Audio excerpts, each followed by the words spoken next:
السلام عليكم، اهلا بيكم في حلقه جديده من حلقاتنا. والنهارده طبعا معانا عربيه من العربيات المشهوره جدا واللي معظم الناس بتحب تجيبها، لان طبعا سعرها معقول وفي نفس الوقت قطع غيارها متوفره في كل حته. العربيه اللي معانا النهارده الاكسل موديل 98 1300 سي سي. هنستعرضها، هنشوف العفشه، هنشوف الموتور، بحيث ان انت لو عايز تشتري حاجة زي كده تلاقيها طبعا سعرها يعتبر معقول وكويس. ما تنسوش تتابعونا وتشتركوا في القناة، وهتلاقوا طبعا قائمة كاملة لكل اللي بمحبين السيارات. أول حاجة هنبدأ بيها زي ما انتم شايفين كده معانا، ده طبعا السيرفو بتاع الفرامل، وفي خزنة الباكن فوق اللي هي البيضة ديت، وتحتيه الماستر الأساسي اللي بيبدأ إنه يوزع الزيت بتاع الباكن على كل المساطر الفرعية على الأربع عجلات بتوع العربية. بعد كده فوق زي ما انتم شايفين مع الموتور بتاع المساحات، والموتور دوت اللي بيحرك طبعا الاربع المساحتين بتوع العربيه. في ساعات بيبقى ليها موتورين، وفي ساعات بيبقى عربيه مكتفيه بموتور واحد. وزي ما شايفين هنا ده راس البطاحه، وزي ما احنا شايفين هم حاطين في راس البطاحه غطا ازازه موبل بتاعت او جيركن موبل بتاع الزيت. راس البطاحه دي طبعا اهم حاجه فيها ان انت ممكن تشيل الموضوع ده او تشيل الغطا دوت، وتبدا ان انت تشحم راس البطاحه، بحيث ان انت لو لقيت شويه خشونه شويه بتشحم الكراسي او الكرسي من فوق بتاع البطاحه. وما بيقولوا عليه بالانجليزي الشاك تاور او الشوك تاور، اللي بيمتص طبعا ده راكب المساعد فيه طبعا كله. زي ما احنا شايفين ده طبعا هو قربة المية بتاعة سائل الرادياتير، وطبعا ده الفايز بتاعها. هوريكم برضو الرادياتير، تعالوا كده نبص عليه مع بعض. دي القربة اللي على الشمال، لكن اللي على اليمين دي مش عارف دي بتاعت ايه، تقريبا حاجة فاضية او كده. ده طبعا البطارية زي ما احنا شايفين. البطارية بتاعت العربية 60 ملي امبير، معرفش دي الاساسية ولا هو اللي جايبها، بس دي 60 ملي امبير. مش عارف الموديل ده بصراحة، انا ما شفتش الموديل ده قبل كده. تعالوا بينا نكمل كده ونشوف باقي الحاجة الموجودة معانا.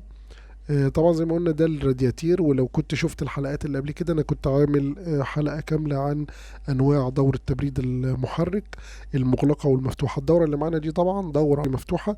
زي ما انتم شايفين في غطا الرادياتير على الشمال. الغطا دوت ممكن تزود منه، وفي نفس الوقت ممكن تزود من القربة اللي موجودة برضو على الشمال اللي هناك ديت.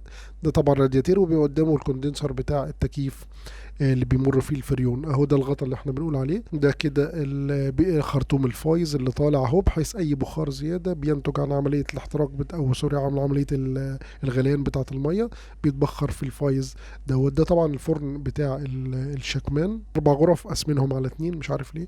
المهم زي ما انتم شايفين ده هنا طبعا غطا عمود التكيهات العلوي بتاع او الكاميرا العلويه بتاعه العربية. وطبعا معظم العربيات بتلاقيه معرق زيت كده شمال يمين، فالدنيا هنا الحمد لله معقولة شوية، مش معرق زيت كتير. وطبعا زي ما احنا شايفين مجموعة طبعا وصلات وخراطيم هنا محترمة ورا يعني. بعد كده معانا العلمة بتاعة الهواء، وده طبعا الخرطوم اللي خارج منها. العلمة طبعا علمة على كربراتير، تحتيها الكربراتير. العلمة فيها برضو على فكرة حساس او فيها حاجة هو طالع من الفايز، برضو الهواء طالع من الشمال.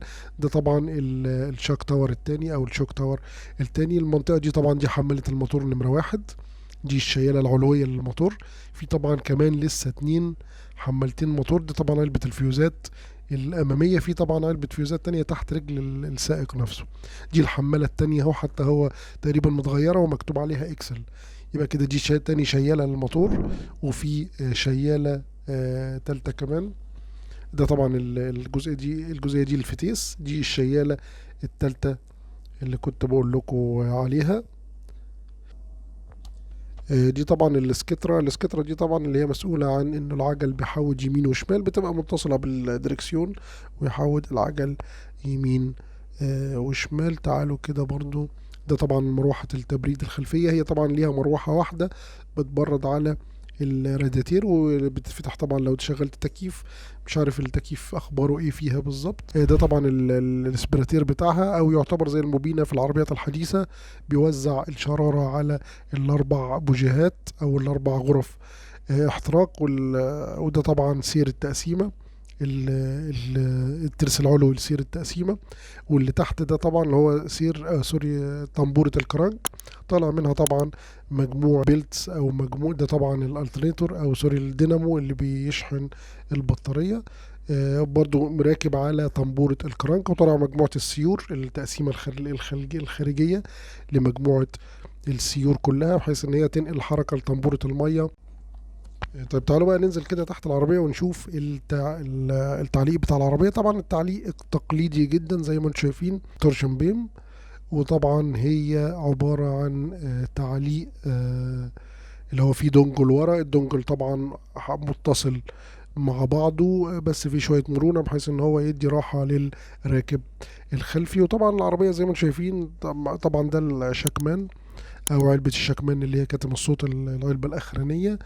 طبعا العربية من ورا مش ديسكات، العربية ابايب اللي هي الطنبورة اللي ورا اللي فيها أوبابين. مش سكاكين زي ما بيقولوا.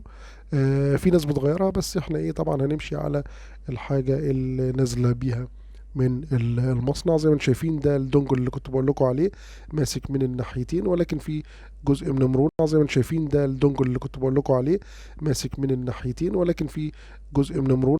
ده التعليق الامامي ماكفيرسون، برضو تعليق تقليدي جدا مفيهوش اي حاجه او اي حاجه جديده. ده طبعا الكوبلين الخارجي اللي ماسك في العجله، وطبعا متصل جوه بالفتيس. زي ما انتم شايفين ده كده شكل التعليق الامامي، مقص عادي.